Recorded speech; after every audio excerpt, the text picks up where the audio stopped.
Récemment, j'ai encore vu que apparemment cette histoire de déguerpissement là continue. C'est-à-dire que j'ai encore regardé aujourd'hui dans les réseaux sociaux, là où on continue toujours à casser les gens en ce qui concerne leur logement. Mais la question que je me pose quand même, c'est celle de savoir comment se fait-il qu'on peut encore continuer à casser les gens alors que les gens qui sont déjà dehors, on est même en train encore de réfléchir comment est-ce qu'on va les reloger. Sur cette vidéo, on non, faut pas aller jusque-là, tout de même.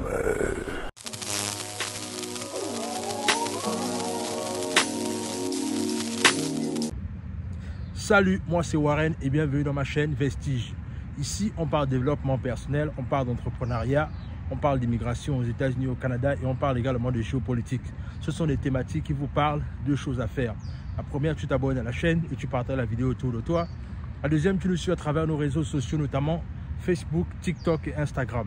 Alors, comme je disais, aujourd'hui, on va un peu parler encore de la situation qui prévaut actuellement au niveau du Gabon en ce qui concerne les déguerpissements. C'est une situation qui est franchement décevante et je ne sais même pas pourquoi est-ce que les autorités gabonaises continuent encore à procéder au déguerpissement dans le sens là où on ne sait même pas toujours là où on va loger d'abord les personnes qui ont été déjà délogées. Moi, je pense que ce qu'on doit faire, c'est que nous tous, autant que nous sommes d'accord du fait que c'est important que le pays se développe et que le pays atteigne une certaine croissance. Nous tous, on est d'accord par rapport à ça. Mais il ne faut pas oublier une chose, c'est que la réussite d'un président résulte sur le fait que sa population est d'abord à l'aise. Et aujourd'hui, malheureusement, on assiste à une situation là où, depuis qu'il y a la situation des casses au niveau de Libreville actuellement, les populations sont désemparées. Les populations sont désemparées, les populations ne savent plus à quel sein se vouer et c'est vraiment dommage. Dans le sens là où il y a des gens qui dorment à la belle étoile aujourd'hui, c'est-à-dire qu'imagine-toi un seul instant, c'est-à-dire tu étais propriétaire de ta maison et du jour au lendemain on te dit que non, tu n'as plus rien en fait. C'est un traumatisme, c'est véritablement un traumatisme. Et conscient du fait que c'est un traumatisme, on ne peut pas continuer à casser. Parce que là, j'ai encore vu par exemple, au haut de Guégué par exemple, j'ai vu là pas longtemps là où on continue toujours encore à casser.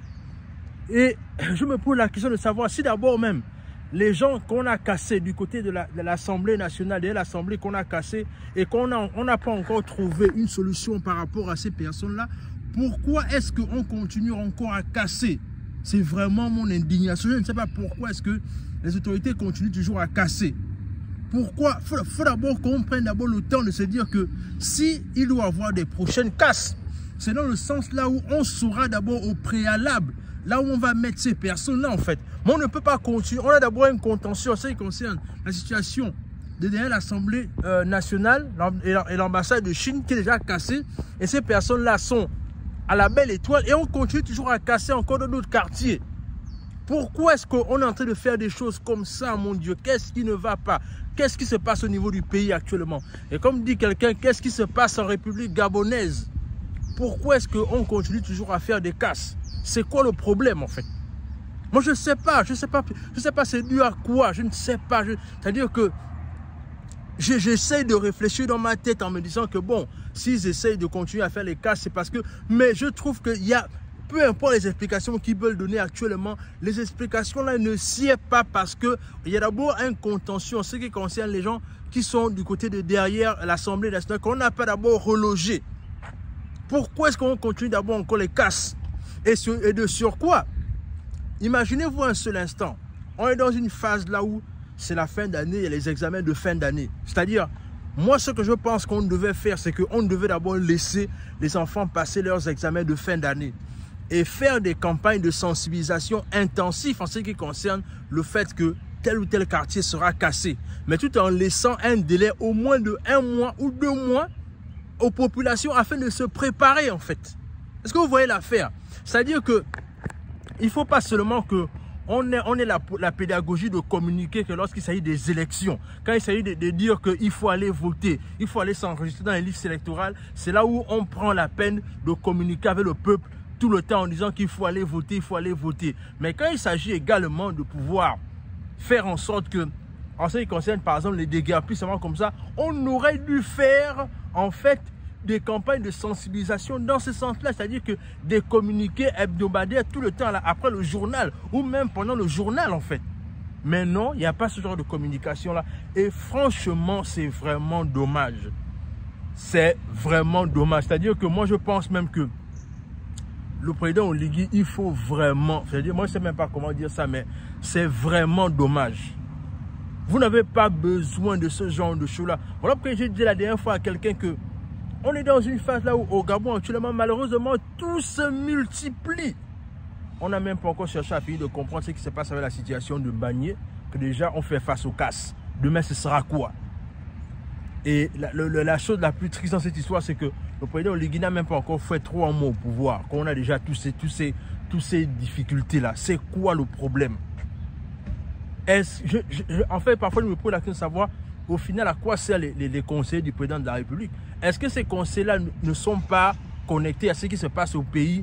Ou bien moi, je ne sais pas. Et vous savez, je vais sortir par là en disant que, vous savez, moi, jeune qui suis dans la diaspora, la raison pour laquelle je parle des choses de mon pays et que parfois je peux m'indigner par rapport à ce qui concerne les choses de mon pays, c'est parce que je reste convaincu d'une chose, c'est que peu importe le temps que tu vas faire à l'étranger, à la fin de la journée, tu ne seras jamais le natif de celui dans le pays dans lequel tu vis. C'est la raison pour laquelle je parle des choses de mon pays. Parce qu'à la fin de la journée, je sais une chose, c'est que je finirai par rentrer chez moi. Mais qu'est-ce que je vais trouver chez moi en fait? C'est la raison pour laquelle je parle des choses qui concernent mon pays, le Gabon.